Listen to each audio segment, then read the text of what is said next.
Are you curious to understand what all of these real estate changes mean to you as a buyer, seller, or investor here in the Bay Area?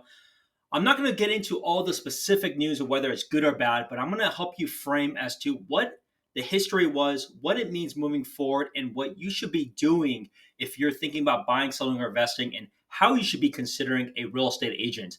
Now, my name is Spencer Sue. In the last 6 years, we've helped over 250 families with their moves for totaling more than $300 million here in the Bay Area.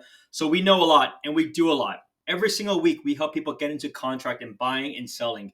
However, these are some big news, and it's just very important to be able to understand what is happening, but also have an edge while a lot of other people may still be struggling or deciding what to do next. Now, I'm going to be going over understanding the different agreements that are in place. We're also going to be talking about how you should be considering to choose an agent. We will also be talking about what the different policies mean from before versus what it means today. So you're going to learn everything that there is to know about these changes moving forward. Now, officially on August, I think it's 16 or 17, the national will be public, but it's already been implemented in the Bay Area as of August 12th. So everything that I'm sharing is enforced today or over the last couple of days. So first and foremost, let's talk about three standard agreements that are in place when it comes to an overall transaction. Number one, you have a seller that having a signed listing agreement with an agent. You will have a buyer that have a buyer agreement with a buyer's agent. These two will ultimately be working together, and that is the whole purpose of having representation. And then number three, you have a purchase agreement, right? A purchase agreement will be between a buyer and a seller, which the agents will be facilitating. High level, kind of simple in terms of the different pieces of contracts that you can expect. Now let's talk about what this means. Now, in the past, what would happen would be a buyer and seller would, a buyer and seller would be needing to make that purchase agreement to be able to buy a house. Now, that process is still the same today. The difference is several things. Number one is the showing of a home. So when you go see a home in the past, I would just take a buyer to an age. I would just take a buyer to a property and we would go tour a place. And after, if you like it, then we would decide to make a competitive offer and do the due diligence.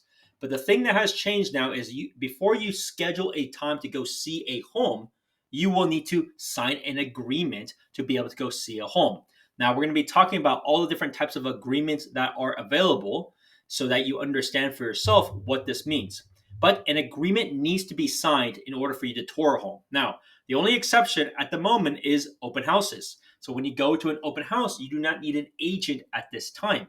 Now, who knows? Things may change with that. Maybe you need to sign something in advance. The whole reason why you're able to go toward open house is because technically a listing agent is representing the seller and they're not representing the buyer. They're just basically showcasing the home. But who knows if that may change, or if another agent that's not hosting it, something may change there.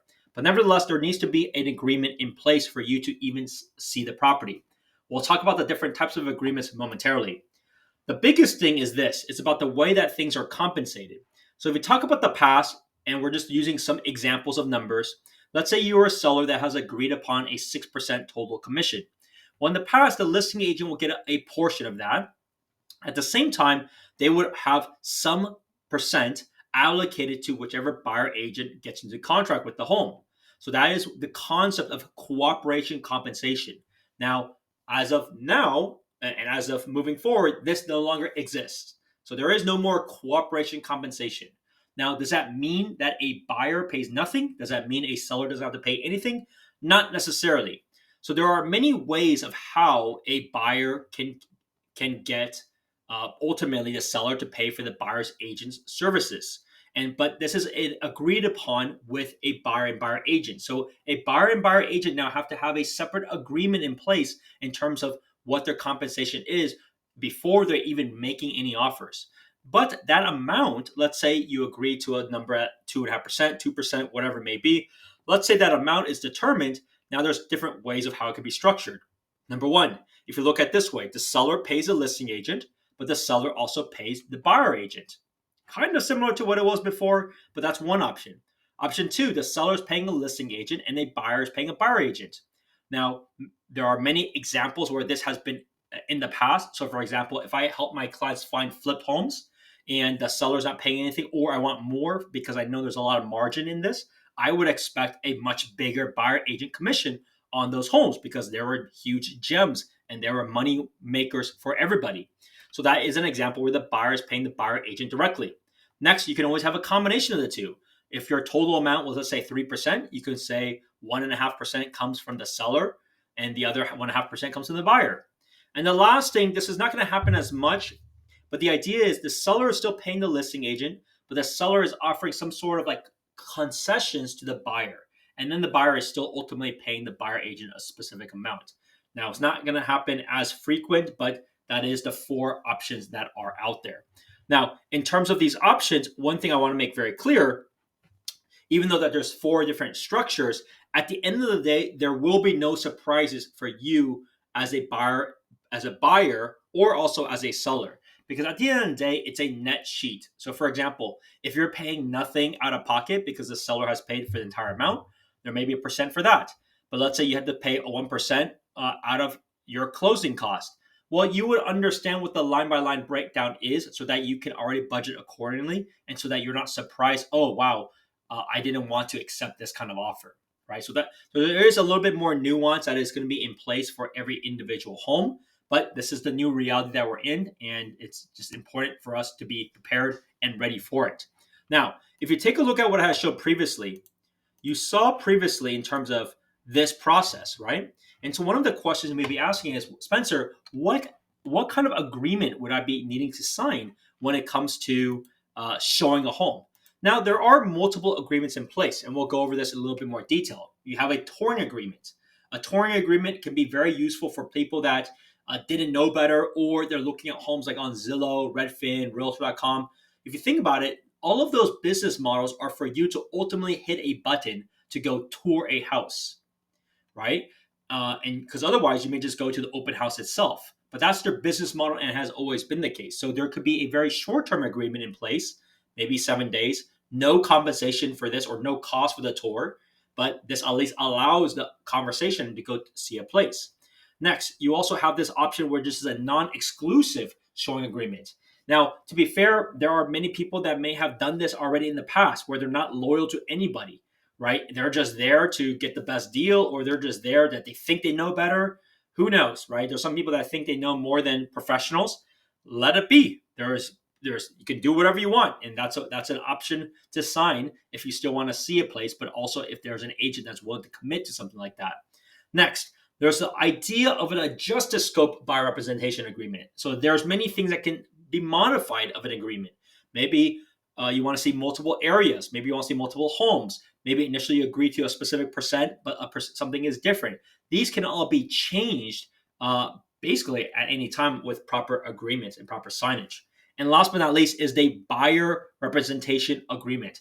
This is where now, if you were to work with me and you have a buyer representation agreement, it means fiduciary, I have the responsibility to take care of you. And there's a lot more strategy and a lot more detail that can be done, including finances, including more about the home, including me having your best interest at heart, right? All of these will encompass in that versus some of these others may not. So it gives you an idea about the breakdown. And so let's see it for yourself so that you can see like what is the difference of these agreements. So take a look at this. This is a sample Zillow touring agreement. And make no mistake, many of these documents may change over time, but the high level premise will be the same. I'm not an attorney, but you can read this yourself and you can see like how they're generally structured. But there will be many changes that could be happening on the platform level, the brokerage level, and or the state level over time as things progress. But high level, you can see on the touring agreement, right? The sole purpose is just to look at properties. There is no cost for any of the touring services. There's no compensation for any of this, right? The idea is that there's just no compensation. But then again, it's for a much shorter duration before you need to sign something else. You need to sign this with something else. So be very mindful of the dates of this. So this is the touring agreement. So if you're not like loyal to anybody or you're just really not sure, then this is something that you may choose to do. But keep in mind, there is nothing related to being fiduciary on this at all. There's nothing that prohibits a realtor for straight up lying to you, to be fair, Like there's nothing in it. It's just basically the tour of the home. So be very mindful of what this may be. Now, on the buyer broker representation agreement, so I've had this signed for a while now for many of my clients and many more, especially you watching and many of your friends that are working with me. We've had this in place for a while because we just wanted to get ahead of it. Otherwise, it'll just get messy later. But there's many key things about this, right? It describes our relationship together that the broker, will exercise good faith efforts to locate and present suitable properties, tour and prepare detailed analysis of specific properties, help buyer prepare, negotiate, and secure a contract, cooperate with any real estate licensee working with the seller, and perform other services as needed and requested by the buyer, right? And so it gives you the whole breakdown. And it also will have a fee structure that is already in place. We went over already how it's done. I'm not going over on this video like what my exact fees are. That's the whole purpose of the lawsuit itself.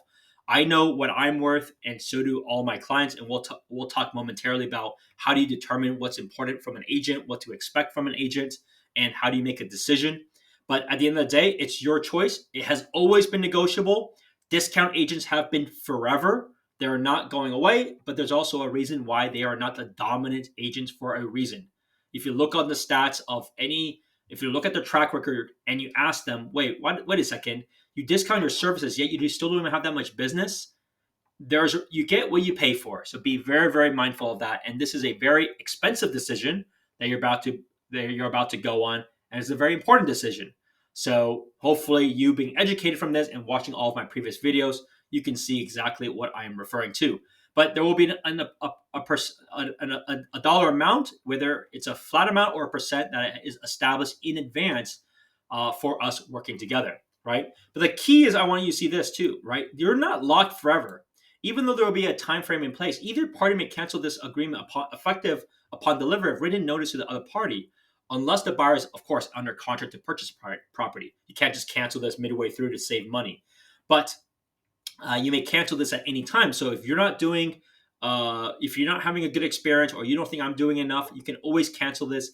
This is kind of how I've been through working with a lot of people over the years, as in, I quite frankly, I never had to have somebody sign this because we had a mutual trust and understanding that you want to work with me. My goal is for you to have such a good experience that you're going to leave a 5-star review and share with your friends and send me referrals.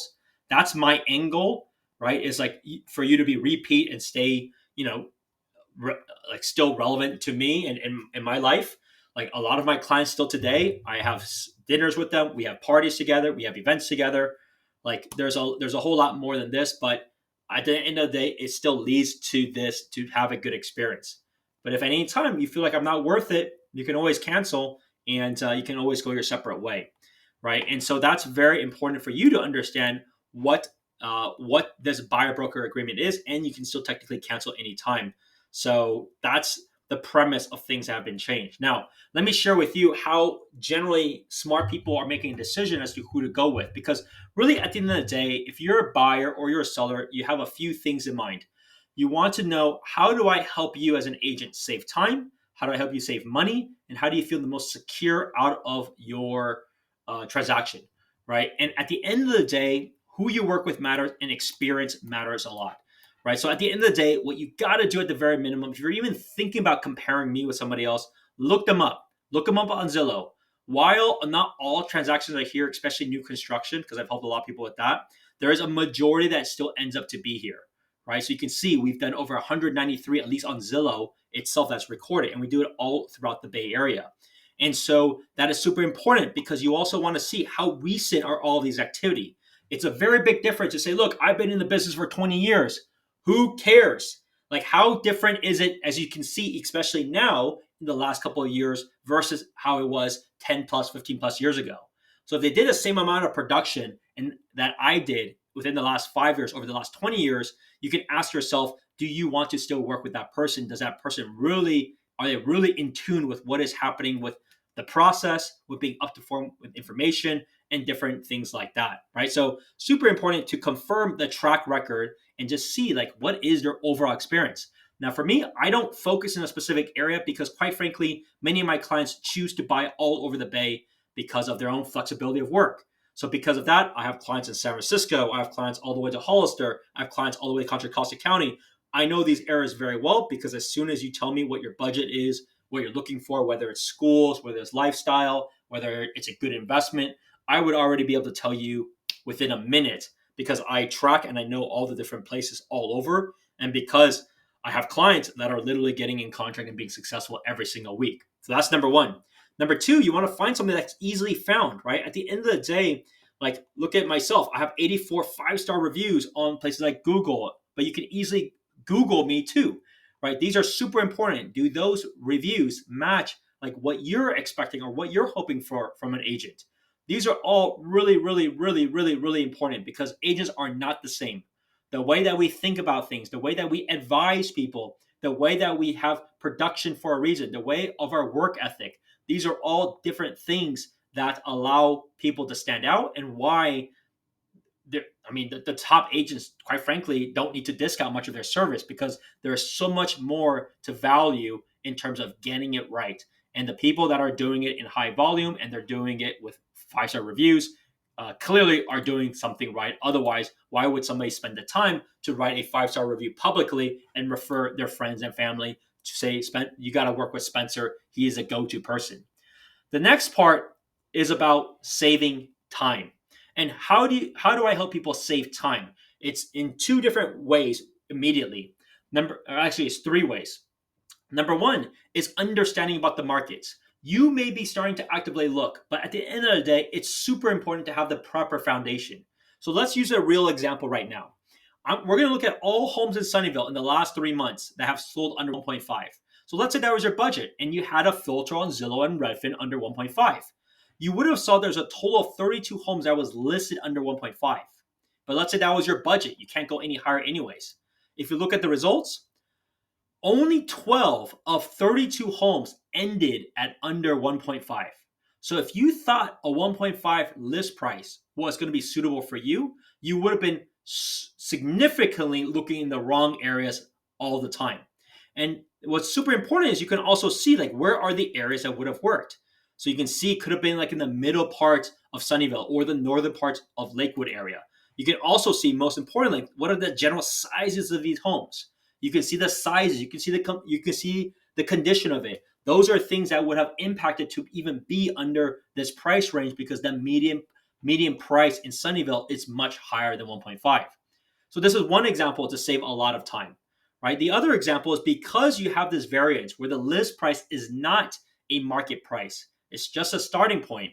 I would have been able to already share with you, what has been sold over the last couple of months.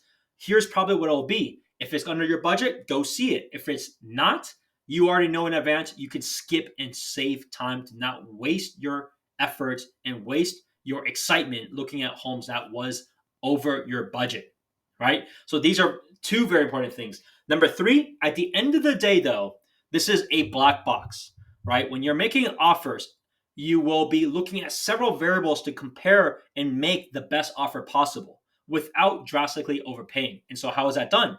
Number one, looking at all these homes in detail, including the condition and the locations for these individual homes that have transacted. I have a lot of great partners that I work with that are great contractors and handymen that can do a lot of these things, but it also gives me an idea and gives you an idea what the cost would be to renovate from one condition to another, right? Number two, we would look at the disclosures. Is there anything about it that's a negative or positive to factor on the price?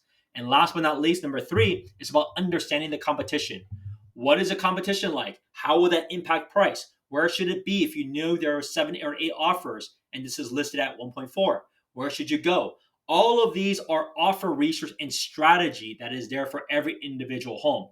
And then leveraging my relationships with all these agents, generally I have a much higher track record and odds because they also know if we're going to get in contract, it's going to be a very smooth experience, right? So not only do I help people save time on the research, on the touring of homes, on the offer strategy, at the same time, it ultimately helps people save money because our goal is to use all this information to get you the highest odds of winning without significantly overpaying somebody else. And that's where the money matters a lot. Where just because you can work with somebody that is willing to give you a bunch of money upfront, you could be making a drastic difference on the back end. Because think about it, 1%, 2%. At the end of the day, on one end, it's a lot of money. On the other end, when you're thinking about making these offers, you may be way overpaying for a home that you didn't need to. And I still have people that I have met that are instilling regret years later because they completely spend way, way too much money. We're talking about 5% plus off where they needed to be the winner. And you can blame it's the market. On the other end, you can generally blame that you didn't really maximize your odds at that time, or you didn't really get all the information that you can. Because at the end of the day, I am not making the offer for you. I'm educating you for the numbers of how I would analyze it as somebody that has helped so many different people with their moves, and as myself as someone as an investor. But at the end of the day, it's your call, and I want you to feel confident with that. But not last but not least is how I help you be secure, right? At the end of the day, most homes are very competitive. Most are non-contingent. It does not mean we're going in blind, though. It means we're doing the proper research up front.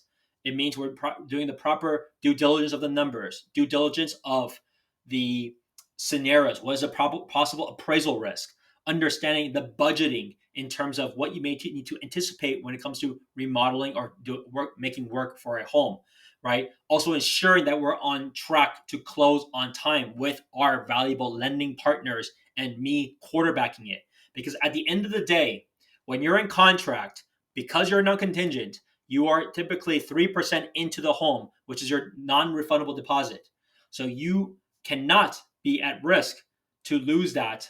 And if you were at risk, you need to mitigate that as much as you possibly can. And for me, that's my goal as an agent, to ensure that we mitigate and look at all these things together as much as you possibly can.